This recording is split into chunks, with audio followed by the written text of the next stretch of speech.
Good evening, everyone. We might make a start. My name is Bill Armagnacq, and I'm chair of the Inner Downs Community Consultative Committee for Inland Rail. And most of you would know Graham Clapham, who's the chair of the Southern Darling Downs Community Consultative Committee. I might just start off with the Acknowledgement of Country.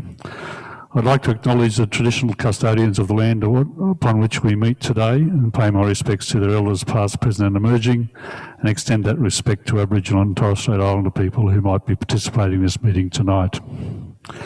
Thanks everyone for coming along. The purpose of the meeting was to try and give some information to affected landholders based on the current proposed alignment of the border to Gowrie section of Inland Rail. And this was something which both the Community Consultative Committees thought would be a good idea. We've done that off our own bat rather than ARTC doing this. However, we did need ARTC's assistance, so they'll provide all the facilities here tonight. And to send out the invitations, we don't have access to the people who might be affected. So your privacy hasn't been affected by that. So that's why the invitations came to you from Inland Rail. I must apologise at the outset that we had expected that TMR, the department representatives from TMR, would be in attendance tonight. We were advised on Friday that they would not be attending. They haven't given us an explanation, a full explanation as to why. We thought we'd had the locked in, told them that we'd only invited affected landholders and Community Consultative Committee members so that we wouldn't have members of the public and wouldn't have press here. So anyway, they've advised that they will not be attending tonight.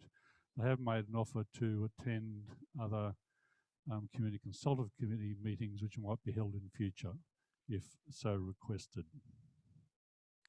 So the format of the session tonight, we've got three speakers who are doing this out of the goodness of their own hearts. They're not receiving any remuneration from anyone for doing this, and I'll introduce them shortly. The speakers will speak for about 20 minutes each, so I'll just go through 1, 2, 3, and then have a question and answer session, and hopefully wrap it up just before 8 o'clock. Each of the speakers have said that if people want to speak to them separately after the meeting, they're happy to do so. The presentations, the first part of the meeting, will be recorded, but when we get to the Q&A, we will not be recording that. So when we do come to that, we'll have microphones which will be available for people to ask questions, and we ask that you give your name when asking that question. We've sort of thought that the wouldn't record the session just to respect the privacy of all those here.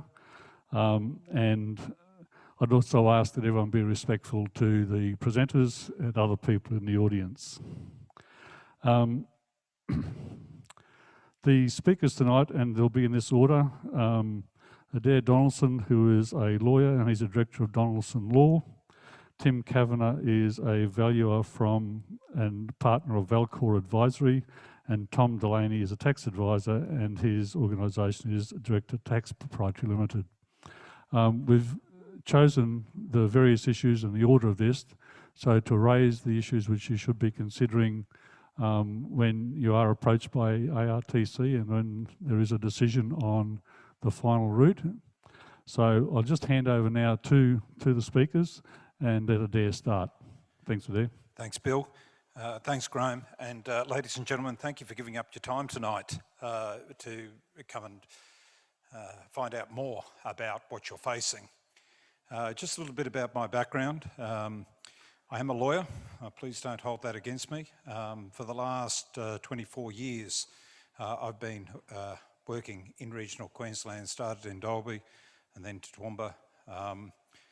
And driving out here, it was from Toowoomba was a bit of Groundhog Day, because if I go back around about 20 years, I remember I was presenting in a similar hall like this, and we were talking about Powerlink.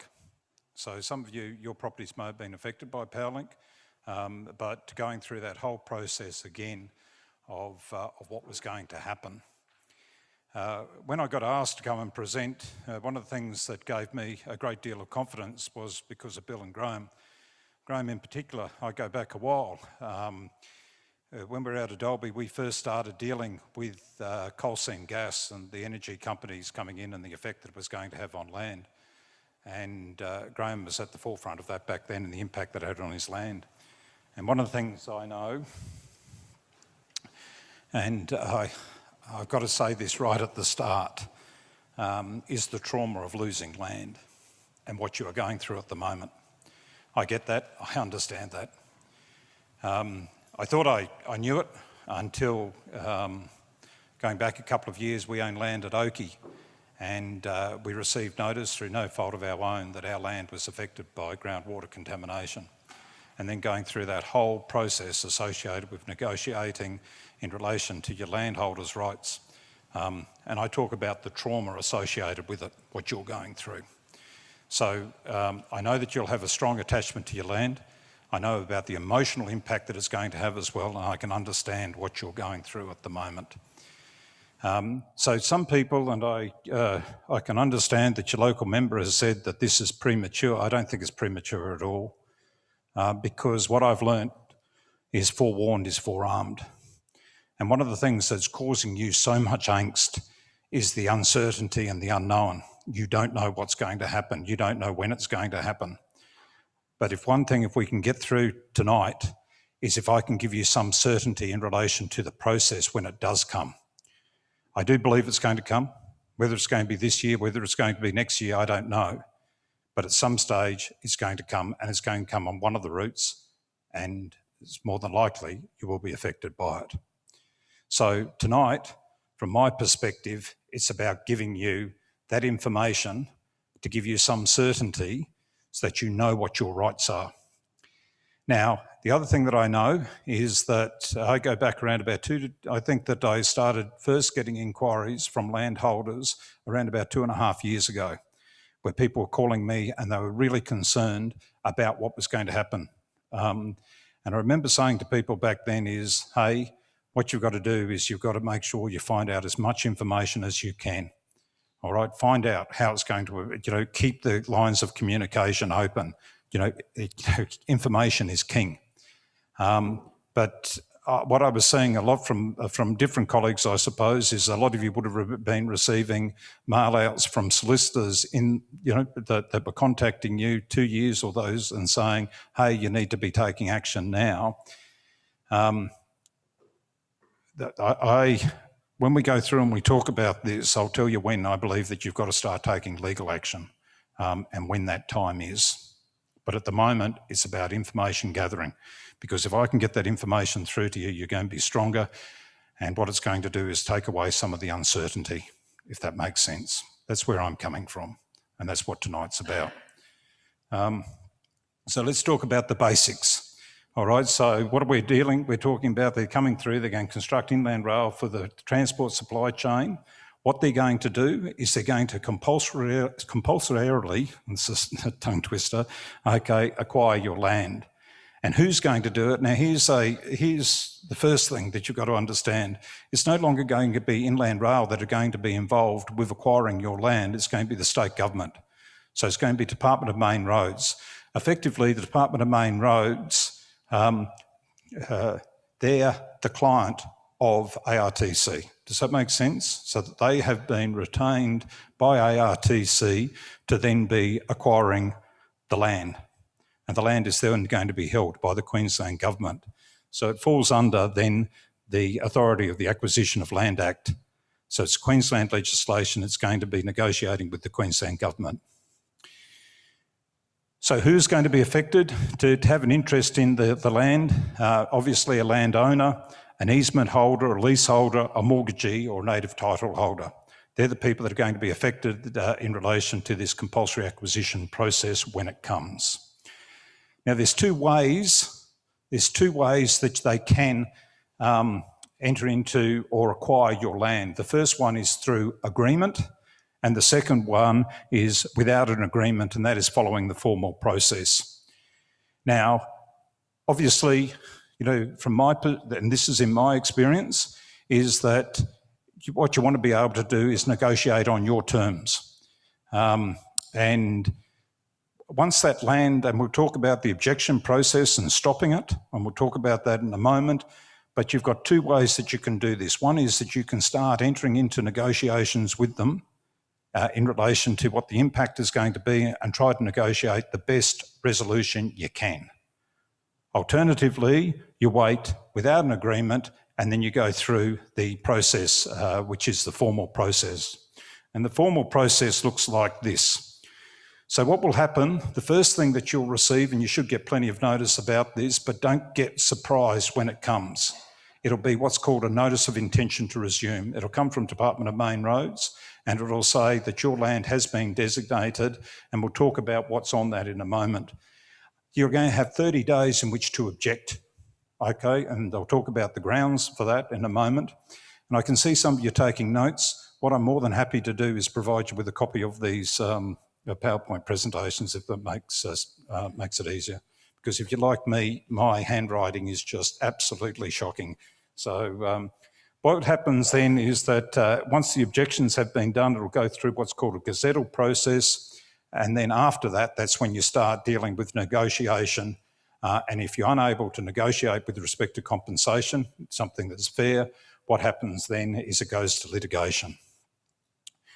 So with the notice of intention to resume, when you receive that, the notice will go through and it will set out where they're going to resume your land and what the impact is going to be. Or when I say the impact, they'll talk about where it's going to be, and if it's an easement that they're taking, they actually have to set out what the terms of the easement are going to detail what the easement's going to look like and demands there as well. It will also tell you that you've got a right to object. However, that's a bit of a misnomer, I suppose, because the grounds upon which you can object are quite limited. By the time that it's got to that stage, and I say this from personal experience, that what I found in the past is when it gets to this stage and that you're trying to object, once they've gone through and they've done all their studies and they've said this is going to be the route, it's going to be quite difficult for you to overturn that. So the grounds upon which you can object, you've got 30 days, they must be in writing and they must state the reasons. So examples of the reasons to prevent it coming from your property or to prevent them from acquiring your property is that you can say that there isn't a need for the project or that they should be going through in a different area. You can be saying that you can bring claims based on a denial of natural justice, for instance, on administrative grounds. And you can argue with respect to how they're going to access your property as well. They're the sorts of things that you can raise. What you can't raise is matters relating to the amount of compensation to be paid or the impact that it's going to have on your business. You can't raise those as grounds for objection. Now, here's the kicker as well. So if you are bringing those grounds, if you do decide to say, okay, I'm going to object to this, then you are going to be funding your own legal expenses associated with that. Now, can we get to the end? And then, because just with the questions, I think that's what we're going to do, isn't it? So I'm more than happy to answer questions. Okay, love the questions. Okay, but if we can just go through to the end. What happens with the resumption notice is once and this is when we start to talk about gazettal. What happens is once they've dealt with the objections come back, what will happen then is there will be a resumption notice that you will receive. And how that gets announced is through, it seems a bit strange these days, but it still gets published in what's called the gazettal. And the gazettal is important because it sets out the date that your land has been resumed by. Now, this is what's significant about that date. Few things flow from this. So that date of gazettal, you've got 3 years from that date of gazettal in which to lodge a claim for compensation. That's the first timeline that you've got to be concerned about. But here's the next thing. As soon as that goes to gazettal and the notice comes through and your land has been resumed, then they can access for construction purposes straight away onto that strip of land that they've taken without further notice to you, because that land now is owned by them. The other thing is that if they're taking that strip of land or the impact, you have to vacate that land unless you can negotiate otherwise at the date of gazettal, the date of resumption. So pretty important. So that's why it comes back and you talk about, we talk about whether you can negotiate an agreement before the formal process, or then you wait till after the process. Generally speaking, the constructing authorities or alternatively main roads, that they're not, they're going to be amenable, and they will negotiate with you in relation to that. All right, but all I've got to tell you, obviously, from a lawyer's perspective, and I'm a paid pessimist, I've got to tell you what the law says when it transfers. So they're the times that you need to be aware of. We then move on to compensation. And I know we're covering off this. I've been given my allotted 20 minutes, so I'm going at a quick pace here. And again, I'm more than happy to expand on any of these points. But then we start talking about compensation. So when you look at compensation and the impact that it has on your land, there's first thing, and a really important fellow is going to be your valuer. And what Tim's going to talk about shortly is going to be what happens and what does a valuer look like when they come to assess your property for damages. Now remember that Tim is going to be, or whoever it's going to be, is going to be your valuer. Okay, so generally speaking is Department of Main Roads will have theirs, and then you're going to have your own valuer. So when a valuer is assessing your property, and Tim's going to expand on this, is that he'll look at what land is being taken. He'll then have a look at what's called severance, and if there's any severance and injurious affection on the rest of your property, and then any impact of enhancement as well. But where we come in, or lawyers, and when the accountants come in with Tom, we then come and talk about disturbance. And disturbance is quite wide, so it can cover a lot of things. So if, for instance, they were acquiring all of your property, they're covering all of your property, what you can do there is cover the costs relating to the purchase of a replacement property. There can be removal and storage costs, and I suppose the big ones for us, and why we spend a lot of time talking to landowners, is we want to understand what the impact of this is going to be on their business, because you are entitled to claim for the loss of profit, and you're also able to claim any other financial costs as well. So that's where, and that's why it's wonderful to have Tom here today, because you can understand then from an accountant's perspective the importance of them as well. So, they're the disturbance. So you're going to have, the first part of it is going to be the valuer coming along and saying, well, this is what the impact on the value has been as a result of the land being acquired. But then there's going to be other costs associated with that, and that's going to be the impact on your business. Now, for instance, I can give you an example. I remember when we were doing the Powerlink, and I think it was out near Yarraman, and I went out and I met with it was a dairy property, and you wouldn't have known unless you actually went and met with him. And he said, one of the big issues that I've got is all these buggers have got white utes, and I've got a white ute. And every time the cows see the white ute, they think it's time for milking. So as soon as they see the ute, they walk up there and they're ready to be milking. Okay, they walk back and then another white ute comes. That was the sort of impact that it was having on the property. And why I talk about that, and I've got a slide in a moment, is every one of your claims is going to be different. Not one is going to be the same. You will know it yourself that every one of your businesses, every one of your farming enterprises is different and unique. Likewise, every one of your claims is going to be unique. Let's just say that you couldn't settle, you went through this formal process, or even, outside this, through this compensation process, and you got to a stage and they make a final offer to you. And you say, no, that's not good enough, I'm going to take this matter to court.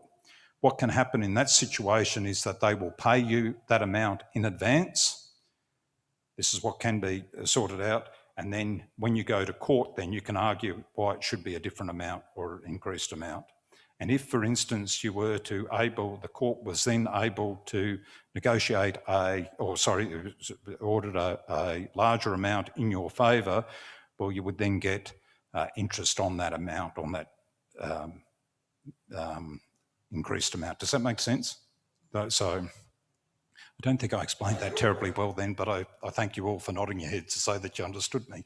The other thing that you've got to be doing, and I'd be talking to your banks in advance about this. I wouldn't be waiting for a notice of intention to resume. I'd be talking to them just to let them know what's happening is to your financiers is because what the mortgagee is entitled to is they're entitled to the amount of compensation that you get paid. Now, in my experience, they won't take all of it. They may not take any of it, but you've got to have that conversation with them depending upon how geared you are. Does that make sense? So again, you've got to be having that conversation with your financier. This is something that really, really, really gives me the pip, okay? And that's not a legal expression, by the way, giving me the pip, but the fact is that you can't make any claim in relation to what the emotional impact on you is going to be, despite that it will cause you a significant loss of enjoyment of your property.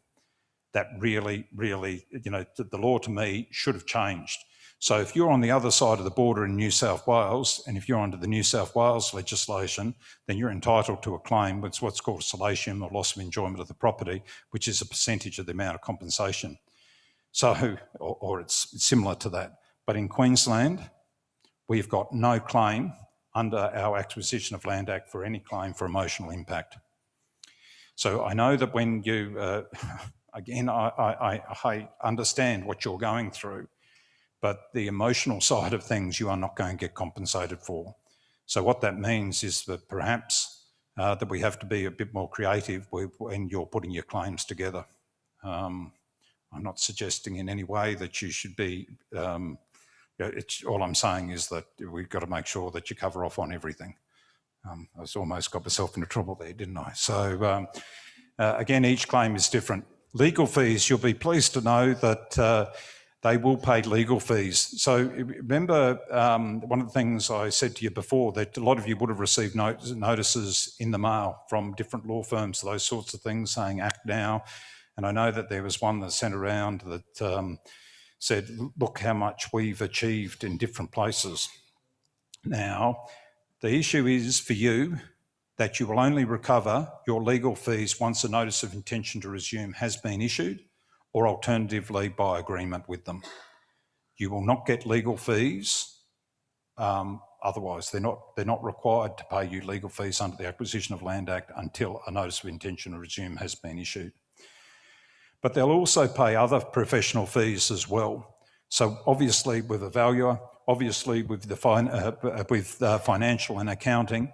But the other thing that we found as well is with respect to claims in relation to special damages, whether they be, for instance, getting an agronomist to provide us with a report as to what is going to be the impact on your cropping regime, for instance.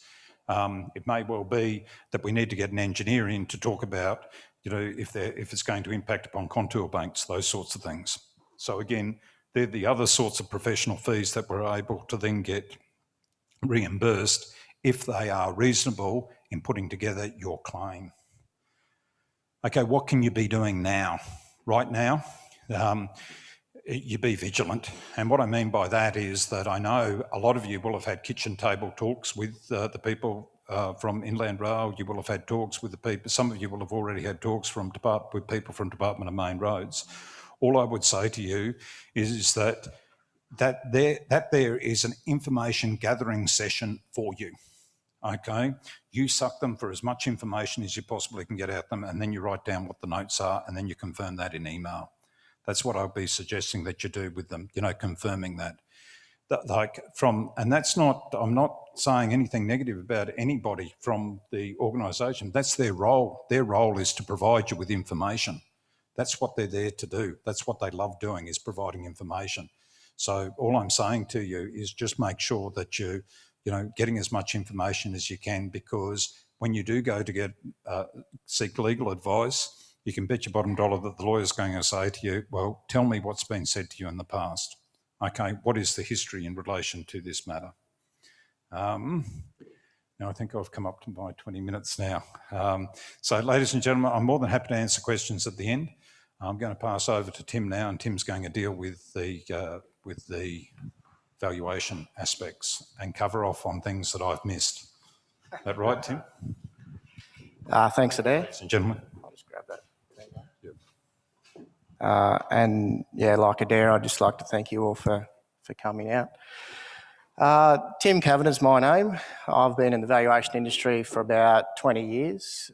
15 years of that has been involved in compensation acquisition work.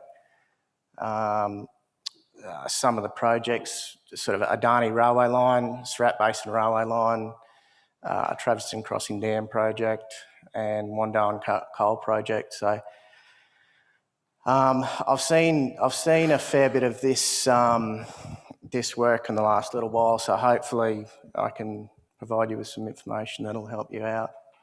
So what I'll do is there's two parts to tonight. The first part is the valuation component, so calculating the value of the land. And then the second part is calculating the amount of compensation and how that compensation is calculated. So what I'll do is I'll just basically run through at a really high level on how the valuer ought to approach the value of your land if and when it comes time to undertake an assessment. So the two fundamental principles of valuation is highest and best use and market value. So highest and best use is exactly that, and that is what is the highest value that can be achieved for your land that's legally permissible and financially feasible.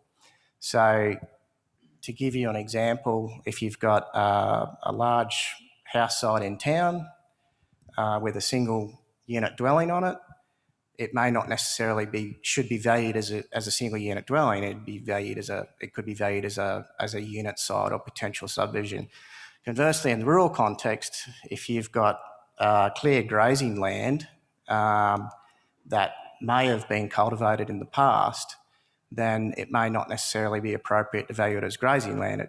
It should be valued as potential cultivation land. So sometimes some valuers can miss that sometimes, but that is a really important aspect of valuation. The second one is market value, and market value is a concept that I'm sure everyone would be aware of, and this is where the concept of willing buyer and willing seller comes into the process, and it's really up to the valuer's role, particularly when they're analysing sales evidence and applying that to your property, that they abide by that principle, and I'll get into that a little bit later.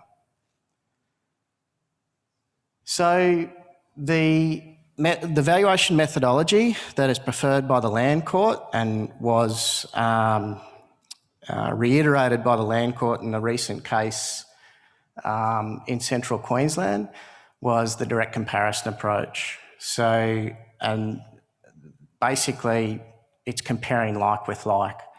So at times valuers can use different types of methodology, which would involve income and feasibility assessments, but ultimately the Land Court prefers the direct comparison approach.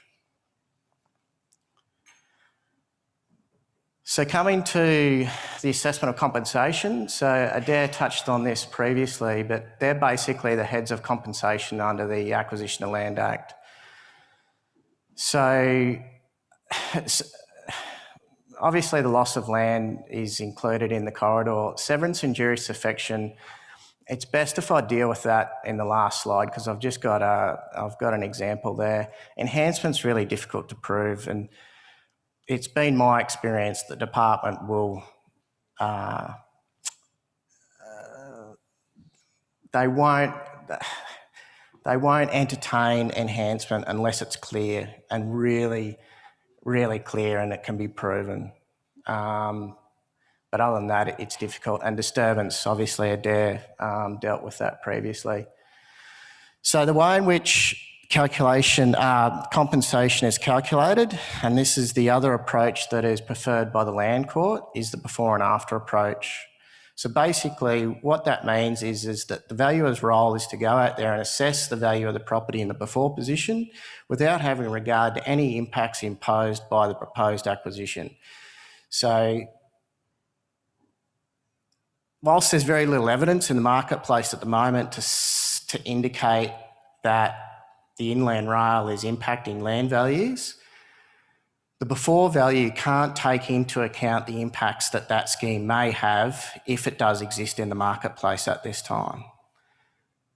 Conversely, the after value takes into account the total impact that is imposed by the rail corridor.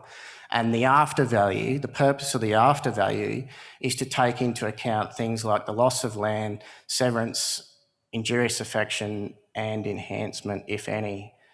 So the difference between the before and after approach is the amount of compensation that the landowner is entitled to. The piecemeal approach is a really good supporting approach. It's not the preferred approach by the Land Court, but they have accepted it, and it's a very transparent approach which basically sets out the compensation in a summation form. So at the top you've got the loss of land, and then underneath that you've got how the valuer calculated the impact to the balanced land effectively. So, and this is probably the easiest way to explain it, to be honest. So this is a really simple example. And so if this is your property here and you've got the railway corridor coming through here, you've got two severances, so severance A and severance B. Now, depending on how, like in this example, I'm saying that that's 100% loss because you don't have any access to it. It's of no use to you anymore. And so the valuer in that example would discount that at 100% of the value. The corridor itself is discounted at 100% of the value. The two remaining components is severance B and your structural improvements. Now, that's where a bulk of your compensation is going to be calculated, and that is where you start to talk about severance and injurious affection. And so severance is basically the impact to the retained land or the usability of that land that's caused by the acquisition. So in this instance, if that was a cultivation paddock, your run lengths have been reduced there. So does that decrease the efficiency of your farm or not? And that needs to be taken into account. Injurious affection deals with the implications imposed by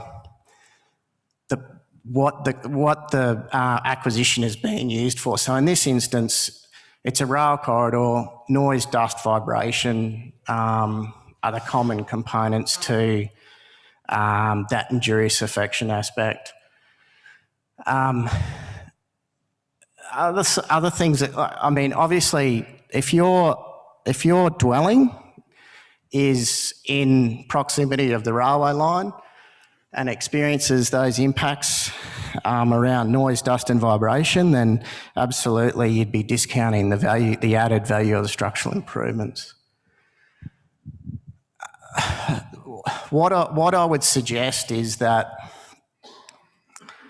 to start thinking about what your property looks like after the acquisition takes place and the railway line is built, and you'll soon start to get a feeling of what that means to your property and how you may be able to crystallise that loss in a monetary form. The other thing that I would say is that when the valuer comes to your property, I'd be trying to provide them with as much information as possible, particularly if there's a recent sale and the valuer doesn't know about that and the circumstances that sale occurred, the circumstances surrounding that sale. And that's where I come back to market value and the direct comparison approach. So if there's a really low sale and the department has used that sale in there, or the department's valuer has used that sale, and they don't necessarily know the circumstances surrounding that sale, then it's very good for your valuer to understand why that's a low sale and why that sale can be disregarded and shouldn't be applied to the subject. Conversely, if there's a really high sale, the same applies. So that's it. Thank you.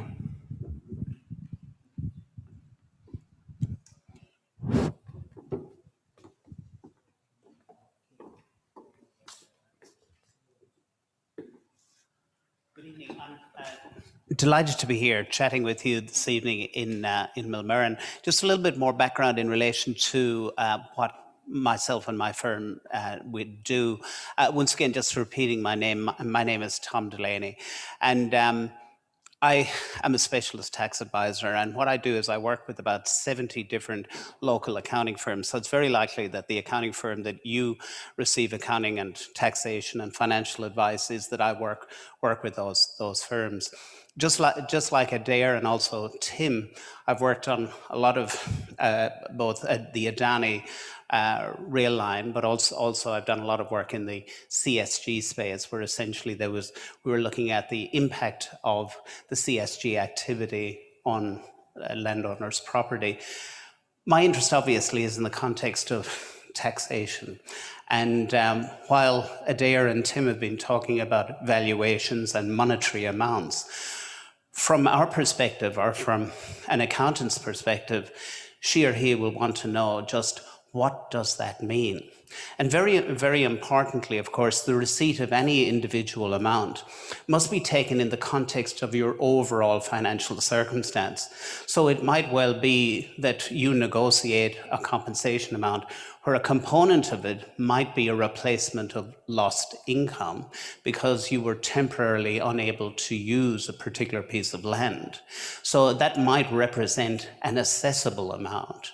But within that context, it may well be that you have revenue losses from a number of years of drought and other impacts in a primary production context. And so that the fact there that you're receiving an assessable amount, obviously your accountant will need to understand how that fits within your overall tax position.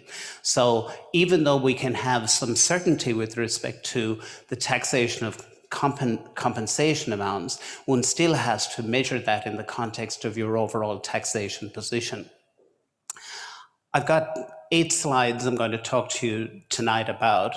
And so the objective of the presentation is to provide you with an overview of the potential tax. And of course, taxes, we're going to look at GST, because certainly if you're carrying on an enterprise on your property, you are going to be registered for GST. And generally, when you as a business person receive a monetary amount, the question is that subject to GST? So the first thing, 2 slides I'm going to talk about, is the potential impact of GST on the receipt of a compensation amount. The second item I'm going to look at is the potential for a part of the compensation amount to be assessable. In other words, that it replaces lost income. And the third part that I'm going to look at is the potential application of capital gains tax to the receipt of compensation amounts that are considered to be capital in nature. Now, Tim has just spoken about injurious affection. And so in Tim's example, he's shown you a property as such, where there will be direct impact. So you still have ownership of that land. You have not. So in Tim's section A, I think that's what you called it, Tim, or part A, you still own that land, but clearly it's not as productive. And obviously with the methodology that Tim is suggesting, that a significant amount of compensation should be provided to you because of the diminution in the utility of that land on a go-forward basis. So the question there is with respect to that compensation, where it's essentially compensation for the permanent diminution in the value of that property. Well, that you would think should be treated differently to the receipt of compensation where there is only temporary disturbance in let's say, an annual crop production. So let's just look at GST. The first issue with respect to GST is whether you are registered or not. Now, so if there are people in the room this evening who are not registered for GST, you're not carrying on an enterprise, and so the compensation that you receive won't be in connection with an enterprise that would require you to be registered for GST. Well, essentially, you can tune out for this and the next slide, because GST won't necessarily apply to you. The liability to GST essentially comes with respect to whether you make a supply. Now, in Adair's slide, he put up a slide there with a government gazette notice on it. And essentially, if a government gazette notice is issued in relation to your property, and as Adair said, then essentially that land is no longer yours. So essentially, if you subsequently receive compensation in relation to land that already legally isn't yours, well, you cannot make a supply. So, I mean, normally if you were going to sell property, and even though many of you will consider if I'm selling farmland, it's going to be a GST-free supply, but notwithstanding. In this case, if land or an easement is compulsorily acquired from you, from a GST perspective, you are not making a supply.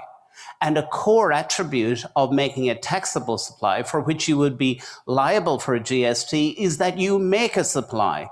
So if you don't make a supply, you will not be making a taxable supply, in which case there won't be a GST liability.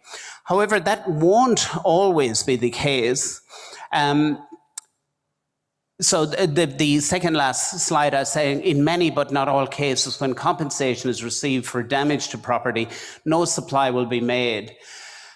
Moving on to the next slide as such, and I should just backtrack slightly here, is that if, for example, and in Tim's diagram, if there was a part of your property that you actually offered, in other words, before someone triggered compulsory acquisition, so before a gazette notice was issued, well, then there may be a suggestion that you are making a supply, because at that stage you still have legal ownership of that property. And the other thing also is that while I'm talking for the most part, compensation will not give rise to a GST liability, but once you sign an agreement, once you have done the negotiation that Adair has spoken about, once you sign the agreement, you notionally give up the rights to seek compensation, because that's essentially what the agreement will say, is that in consideration of receiving this compensation, I give up my rights for seeking compensation. I mean, there may be other heads for which you subsequently have a right to seek compensation, but for this particular matter, you have given up the rights to seek compensation. And so that even though you have made a supply in giving up the rights, the actual compensation is not about giving up the rights, it's about the damage to your property or the fact that you are losing your property. Just on an aside issue, that if you are registered for GST, you may well be entitled to input tax credits. So Adair spoke a little bit about the potential for reimbursement of professional costs associated with negotiation. Well, your professional advisor, be she a lawyer or an accountant or a valuer, is likely to charge you GST. So the question is, would I be entitled to GST or the input tax credits as such? And generally, the principle is that you may well be entitled to input tax credits. There is the issue, of course, that if you are reimbursed, essentially you get back to a net nil situation. And so the fact that you may be entitled to input tax credits is not necessarily relevant. So acquisitions of legal services, valuation, accounting services by the landowner will include GST. And while the landowner may not make a supply in relation to the compensation, you will be making an acquisition in relation to those legal expenses. So very importantly, the last point with respect to GST is that if a supply is being made, ensure that you're working with your accountant as such, and also with the legal advisor, that if it is a taxable supply that you're making, that GST is there. So obviously you will remit the GST. Very good. Moving on to the taxation of compensation from the perspective as to whether it might be assessable income. The first point on the slide really repeats what I said already, and it reinforces what Adair was saying, and that is every person's circumstances will be slightly different. Despite the fact that you look like the impact on your property looks like what happened to your neighbour or someone down the road, well, even if the physical impact is, well, the financial and taxation impacts may be different, because remembering you're a different taxpayer. So with respect to some landowners may dispose of all of their land as a result of the business on that land may cease, resulting in the landowner separately selling livestock. So for example, that a component of your property was compulsorily acquired, sufficient that you now could not carry on the same activity, less livestock. You don't need the type of machinery as such that you had otherwise, in which case then you may have to sell those items, but that would give rise to the normal taxation treatment of selling those items. So where part of the land owned by the landowner is required, this may result in the impacts on the remaining land. And of course, that's what Tim was talking about, the injurious affection. And essentially, that if those impacts are permanent, and as Tim has indicated, if it gives rise to a valuation of zero, well then the compensation is most likely to take a character of being capital, which generally would not be assessable. So compensation may relate to both private and business assets. For example, there may be different impacts on the main residence. So Tim indicated that if the main residence was proximate to the rail line, well, then that may give rise to a greater amount of compensation because of the impact on the quiet enjoyment of the property. And so there, when you would receive compensation, well, clearly there, some of the compensation may relate to the land compulsorily acquired, the injurious affection on the land that you still retain, and also some of the compensation relates to the impact on the homestead or the main residence.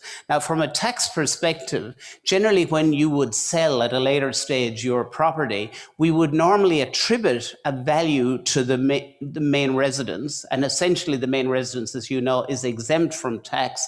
So if a component of the compensation related to the main residence, well, to the extent that it was not assessable, it would reduce the cost base of the main resident, or that part of the property that relates to the main residence. But of course, the absence of a cost base in relation to a main residence is irrelevant, because the sale of a main residence will not give rise to a taxable liability at the end of the day. So that just reinforces what I was saying earlier in the context of apportioning the compensation amount.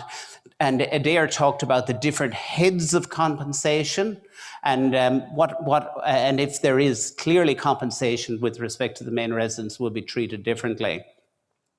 The final two points on this slide look at the temporary impacts on the enterprise carried out on the property, including compensation for loss of production in crops and livestock.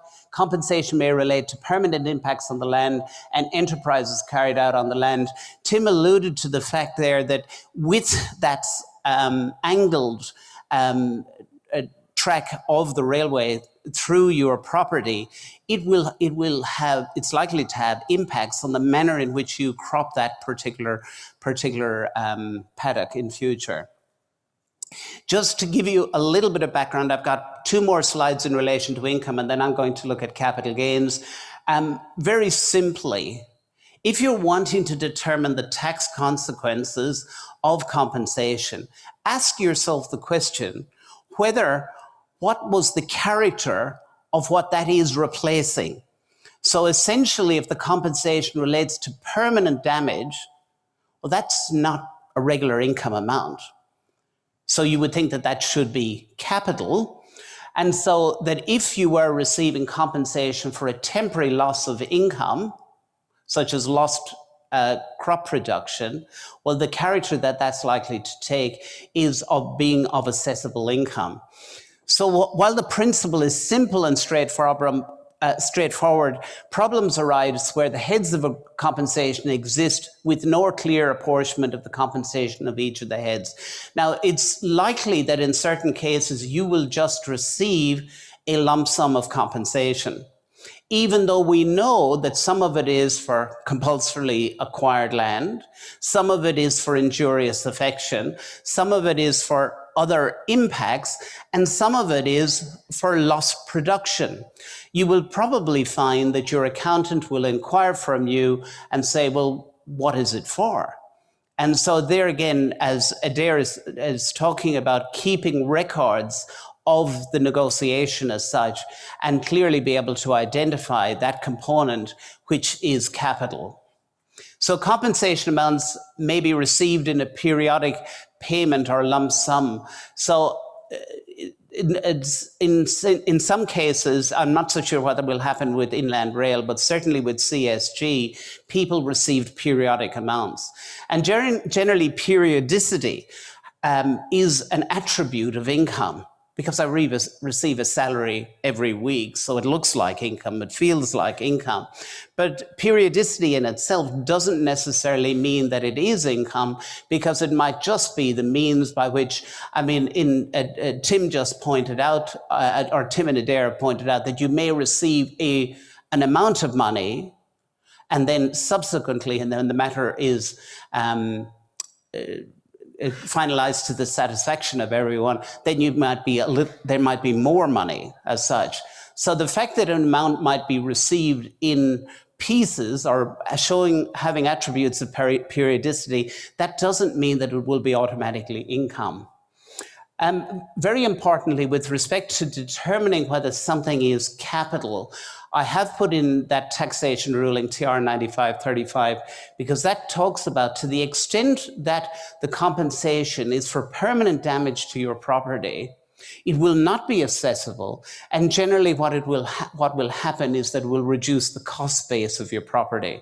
So you receive an amount of money, the cost or what you paid for the property reduces, as such, won't be included in assessable income now, but the cost base of your property at a later stage, should you sell that property, will be less. So very simply, just a few common compensation amounts that you might receive. Based on what I've said already, loss of profit, if it's clearly related to loss of profit, well then that's most likely to be assessable. Recoupments and reimbursements. So we've talked a little bit about recoupments of legal, accounting, valuation expenses, generally assessable if they relate to deductible expenditure, they're merely a recoupment of an outgoing. So in other words, if you were to incur an amount of legal expenses and you were reimbursed that exact same amount, well then the net effect would be nil. Loss of a future income stream. And so this is a little bit what Tim is talking about in the context of injurious affection, is so that because of the impact, there is going to be a diminution in the productive capacity of that property on a long-term basis. And so if that could be considered to be permanent damage, then most likely non-assessable. Sometimes you may receive non-cash compensation. I'm not so sure whether that would be the case. Generally, it will be considered to the market value, particularly if you're carrying on a business. And permanent damage to capital assets, as I've mentioned already, if you can clearly demonstrate, or the negotiations clearly demonstrate, that a component, generally the largest component of the compensation, where it's for permanent damage, it will just reduce the cost base. Compulsory acquisition of property. Well, the first thing is disposal of all property owned. It's just a CGT event, and there have been some early acquisitions, so people are just selling their land. And obviously, in relation to the compensation that Adair talked about, in relation to acquiring replacement property, those items would need to be considered. Where the property includes the landowner's main residence, when a component of compensation relates to the disposal of the main residence, will generally not be subject to income tax or capital gains tax, which I've mentioned already. Very importantly, some of you in this room will have property that was acquired pre-85, and so naturally, that will give rise to different considerations, particularly in the context of where you're receiving compensation for permanent damage to pre-85 land. Essentially, you ignore it. Except where, and Adair and Tim have spoken about, where you've made enhancements to those properties. Those enhancements to the properties may be considered to be a post-85 asset. And disposal of land after 1985 will give rise to the normal capital gains considerations. Final slide, the disposal of property. So the disposal of land and associated capital improvements will generally be subject to capital gains tax. If the land that you have is owned by an individual in partnership, or a trust as such, generally you will be entitled to a 50% general discount. And it doesn't matter whether the land is compulsorily acquired or whether you sell it to someone as such, and that it's not available for all capital gains tax events. So sometimes if you grant a right as such that wasn't compulsorily acquired from you, that might not attract that 50% general discount. Just with respect to the small business CGT concessions, which I'm sure that some of you are aware of, if you've held an asset, an active asset, land as such, and you've held it for 15 years, and it is in connection with your retirement, and you are over 55, it's very likely that that total capital gain from that disposal will be disregarded. So there is no capital gains tax on that. Obviously, if you've got pre-85 land, there is no capital gains consequence either. If you cannot satisfy, and as you can see there, just after the 15-year exemption, it's unlimited. So you might actually generate, because you bought land back in 1987, you now make a $5 million capital gain on the disposal of that property. It's unlimited. There's no limit once you satisfy the conditions for the 15-year exemption. 50% reduction, this is when you satisfy also the small business concession requirements. You further reduce, after applying a 50% general discount, a further 50% reduction. And there's also retirement concession. And if, as Adair was talking about, if you are going to buy a replacement property, which is an active asset as such, you can roll over the capital gain against that replacement asset. So I'm going to leave it at that. Thanks. I'm sure there's going to be quite a number of questions. So we'll have microphones going around. Could you, as I said,